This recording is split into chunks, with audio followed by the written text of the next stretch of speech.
patient came to see me the other day with 8 different methylation supplements, or things that were supposed to help with methylation. And her genetic report had kind of scared her, and so she started taking everything. And no surprise, she felt like she was going bonkers, right? Cuckoo bananas. It was not okay. So if you're getting started with MTHFR, this video can save you a lot of time. In this video, you will learn the 5 most important things you need to know with MTHFR in 2026, including if your specific mutation can tell you what you need to take, if everybody responds well to methylfolate, if methylfolate is enough, and so much more. I'm Dr. Amy Newsel. I've helped thousands of MTHFR mutants, just like me, have babies, have better health, more energy, better sleep, and feel human again. So here's the thing. Not every person that has MTHFR gene mutation feels well or actually is healthier with methylfolate. This is the biggest mistake I see people make all the time, right? MTHFR is a problem activating folate, so everybody needs active folate. Simple, ... we're done.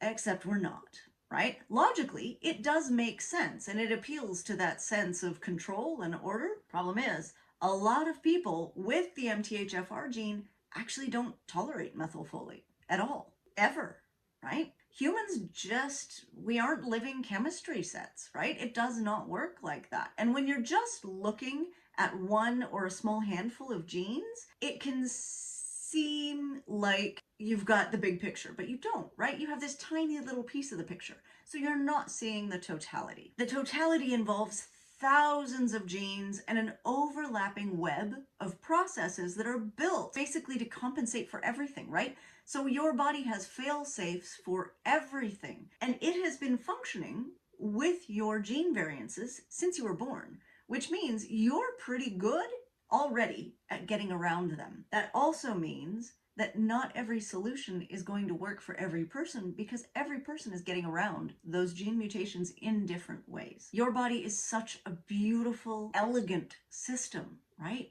And it's so incredibly, unfathomably complex. It can compensate for almost everything, but that compensation means that your genetic line has found ways to work around any of the deficiencies that have been there, right? And MTHFR has likely been there for many, many generations. That's the case for most of us. When you have good workarounds, then hitting your system with a flood of methylfolate that it's never had and always compensated for, it can kind of feel like you've suddenly started, I don't know, lots of cocaine, right? Or something not good. It's a lot. It's a lot for your body to handle all at once. So this can make you feel jittery, it can make you feel anxious, it can make you feel unstable or like intrusive thoughts, it can make you feel like you can't stop moving. None of these are great, right? None of these are great, but that's very, very common reaction to taking methylfolate. And some of it is dose dependent. So taking a lower dose can be helpful if you're feeling those things, but a lot of people are feeling those things even with the teeniest, babyest dose possible, right? Well below the recommended daily allowance. So the big thing here is that you have to pay attention to your body. Even if logically methylfolate is the answer, you have to listen to your own system. So there's 2 really important points here, right? Out of our things we need to remember. 1, not every person with the MTHFR mutation tolerates methylfolate. And 2, listen to your body instead of your brain every time. Now, I know it can be really discouraging to hear that methylfolate, which is the clear and obvious answer, might not be your answer. But if you need help, just reach out. You can use the link in the video description. I am here for it. So if it surprises you to hear that methylfolate might not be the answer, the shining holy grail of MTHFR treatment, even knowing your exact MTHFR mutation doesn't help us figure out what you need. Go figure. So your particular gene mutation does not actually give us any information about the supplements that your body's going to respond well to. Which is so sad, because literally everybody comes to me saying, I have 2 copies of C677T, what do I need to take? Well, let's start at the beginning.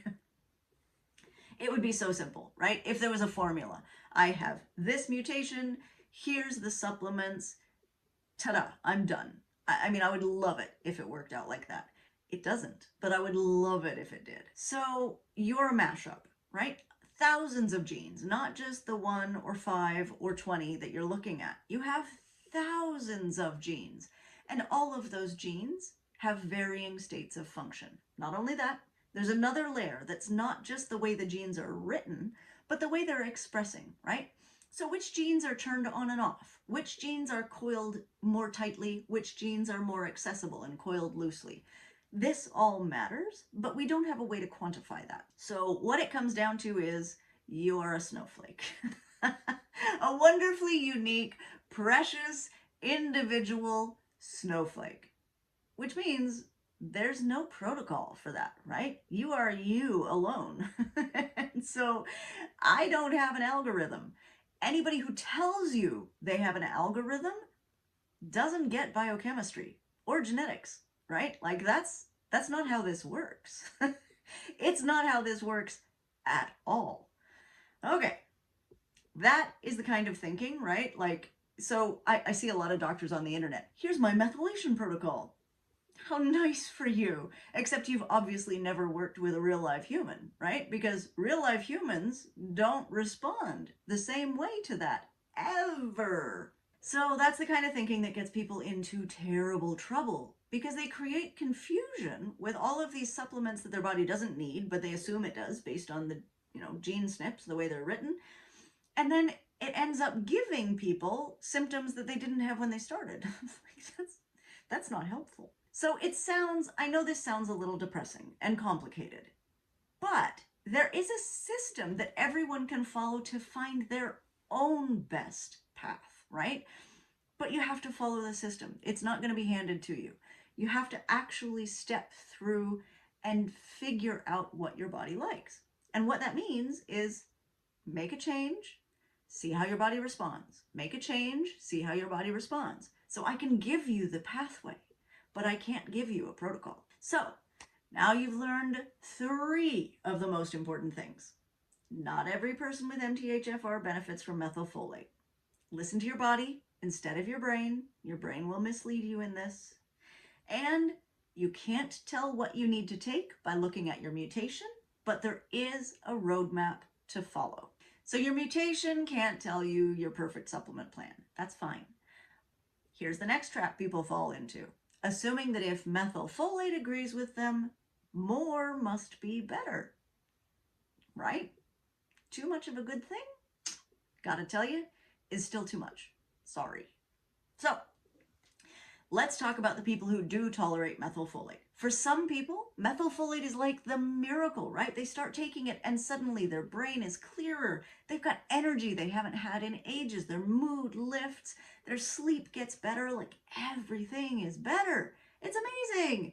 So you start doing this and it's like a miracle, right? You've got energy. You feel like you're 30 again or 20 again if you're 30 now, whatever. But you can do everything you want to do without any kind of trouble. Then you start to see some anxiety creeping back in, right? Or your sleep gets a little shaky. So what do? Well, you increase the dose, obviously, because this thing is golden. Except then, I don't know, life, stress, something changes and it's just not working as much. So let's increase the dose again. You can probably see the path I'm leading you down, but yeah, it's not so great. So I see patients get into this same situation and this same mess all the time. You want to feel better, so you take more of the thing that was making you feel better, right? Using the logic that it made me feel better once, maybe it can make me feel better again, right? It stopped working, so I need more of it. I just want to make a public service announcement here. This is my PSA. More doesn't always feel better, okay? More doesn't always feel better. Often, more feels way, way worse. And some of those problems that were creeping in might have actually crept in because the dose was a little high to begin with, right? So sometimes you hit a point where it's like, your body has enough. It doesn't need you to keep pounding it. It needs you to like back her off a little bit. So One of the easiest ways to track this, right? Because people start to freak out then and they're like, oh my God, am I taking too much? Am I taking too little? Da, da, da, da. One of the best ways that I've seen that people are actually tracking this on a very subtle level is with sleep scores. So if you have something like, an Aura Ring or something that can track your sleep, a lot of times when you make a dosage adjustment, your sleep scores go a bit off the charts, right? Like they go nuts. If your sleep scores are getting better, you're on the right track. If they're getting worse, back up your dose. Back her up, right? So I mentioned the roadmap that everyone with MTHFR can follow to find out what they really need, and I would love to walk through it with you. Just click the link in the video description for more information because it helps to have somebody hold your hand through this, right? You all have signals from your body. You have clear signals from your body, but you may not be used to paying attention to them. I can help with that. So there are a couple of things that I want to talk about that pretty much everybody with MTHFR needs that don't get nearly enough attention, and they're not, weirdly, in a lot of the methylation supplement. So we've talked, of course, about avoiding folic acid, right? Folic acid is a huge one, but I feel like I've belabored that point in other videos. I don't want to go into it again. If you haven't seen those, look out for it because folic acid is your enemy. It is actually harming you if you have MTHFR. But one of the things that is underrepresented in methylation supplements and in people talking about methylation is riboflavin. This is vitamin B2. Nothing to do with folate except that the MTHFR enzyme needs to have a riboflavin cofactor actually bonded to it in order to function. If there's no riboflavin, it doesn't matter how genetically perfect your MTHFR is, it's not going to do anything. It can't function without riboflavin. So, riboflavin is a really, really big deal for methylation. Now, we don't need huge doses. I'm not talking about massive doses of anything. This is like 100 milligrams in your multivitamin. Great. That's oodles, right? Like we're done. We don't need more than that, right? The other big thing is good food sources of natural folate. Now, I'm not talking about fortified foods with folic acid. That's a whole different shebang. I'm talking about natural folate. Even though it still has to be activated by the MTHFR enzyme, it is a form that most people tolerate very easily, right? And so this is coming from things like beans and pulses and lentils and citrus and spinach and dark green leafies. Avocados are a great source, asparagus, right? Like lots of just lovely, lovely food sources out there. I'm sure you've noticed that all of those foods that I mentioned are really nutrient dense, high fiber foods, right? And so they help you in other ways as well, right? They boost your cardiometabolic health, they help your metabolism, they reduce your risk of diabetes, all of those things. So getting those good food sources helps on a lot of levels, not just with MTHFR. So now we have talked about our 5 most important things, but let's recap. Here are the 5 most important things for MTHFR in 2026. Not everybody with MTHFR tolerates methylfolate. Listen to your body and how you actually react in real life instead of your brain and how you think you're supposed to react. Because your brain will mislead you. Your body will not. Number 3, you cannot tell what you need to take in terms of supplements by your specific mutation. Anybody who tells you that you can doesn't know very well what they're talking about. Too much of a good thing, like methylfolate, is still too much. And number 5, everyone with MTHFR needs certain nutrients, right? And some of those are riboflavin, which is the cofactor, and natural food sources of folate, which is a sneaky way of just getting in other nutrients and fiber because it's found in really healthy foods, right? Beans, lentils, citrus, dark green leafies, and avocados. Awesome. Thanks for watching.